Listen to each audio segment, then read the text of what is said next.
Stephen McCraw, Director of Texas Department of Public Safety. As Senator Gutierrez noted, it's been 28 days since the senseless massacre of 19 innocent children and their 2 teachers at Robb Elementary School. Much has been done, but much more needs to be done before this investigation is completed and presented to the District Attorney, Christina Mitchell, for her review. However, we do know this.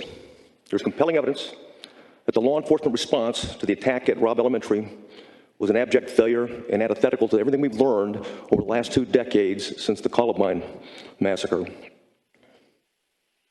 3 minutes after the subject entered the West Building, there was a sufficient number of armed officers wearing body armor to isolate, distract, and neutralize the subject.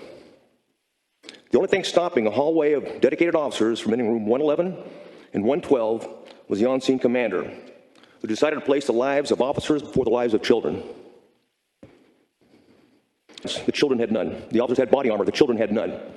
The officers had training. The subject had none. 1 hour, 14 minutes, and 8 seconds. That's how long the children waited and the teachers waited in rooms 111 to be rescued. And while they waited, the on-scene commander waited for radio and rifles. Then he waited for shields. Then he waited for SWAT. Lastly, he waited for a key that was never needed.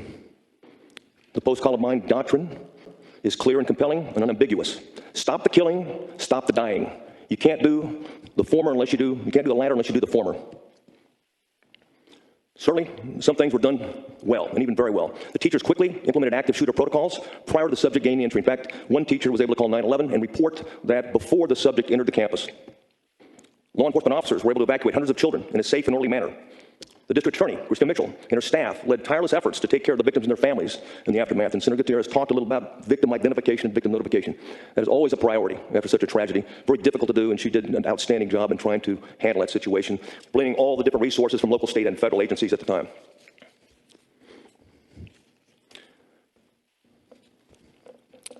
Importantly, what I'd like to know that at the time of this death, well, first of all, I'll go a little before I go to the timeline. I just want to cover one more thing, if you don't mind. Is that, with your permission, to quickly review some of the pre-attack events is what I'd like to do. I just think it's important to note, plus this is not just a DPS investigation and Texas Ranger investigation. We've worked closely from the beginning with all federal agencies and all agencies on the scene in particular. On the investigative side, the FBI has provided tremendous resources, hundreds of agents, covered leads throughout the country, throughout the world, and also enhanced the videos with technology capabilities that they have back in Quantico. Very important to do, to get to the facts, to see exactly what happened. Because one thing is witness statements, another thing is video and audio recordings, period. So we're grateful for them.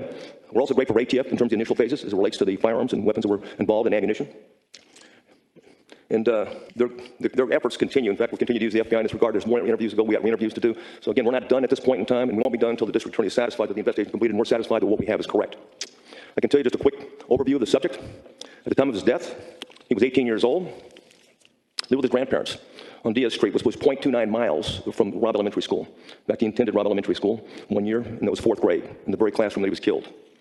He communicated extensively on several different social media platforms, including gaming platforms with individuals. And what's disturbing about some of the communications is that over the timeline, and you look at them, it's almost as if he's communicating with people that's, if not supportive of the school shooter community, if there's such a thing, but certainly empathetic and sympathetic, as if they support. Look, it's a good thing. You get notoriety. You get points for being a school shooter. And it's obviously disturbing. And as a result of that, there are several messages. If we go back and look and assess after the fact, what could we have done law enforcement to prevent this before even happening? And that was the call after Santa Fe. Well, what can we do? Yes, we responded well, but what we can do to prevent it? And that was always things that could have been done if we would have known. That's why it's so important that the public reports this. So important, even if it's suspicious. Give us a chance. And we certainly know that we arrested a 13 and 14-year-old in Uvalde for planning an attack on Uvalde High School back in 2018. And they were charged with attempted or conspiracy to commit capital murder. That's what right looks like because the public reported it and it was investigated. And that's what right looks like.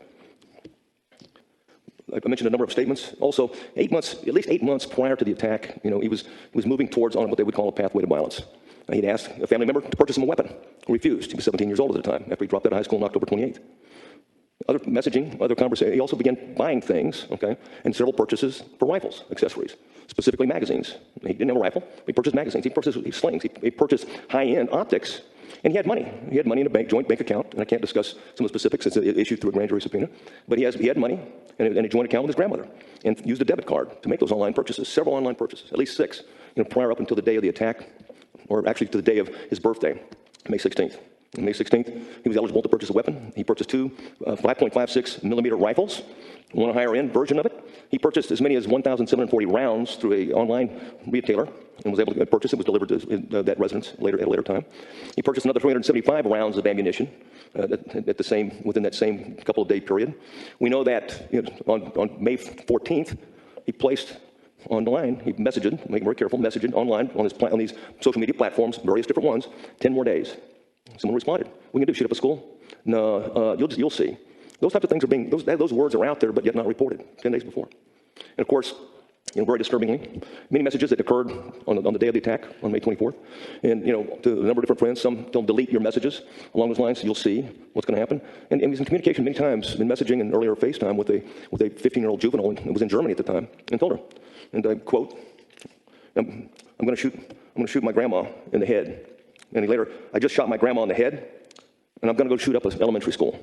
That was at 11:21 when that happened, 11:21.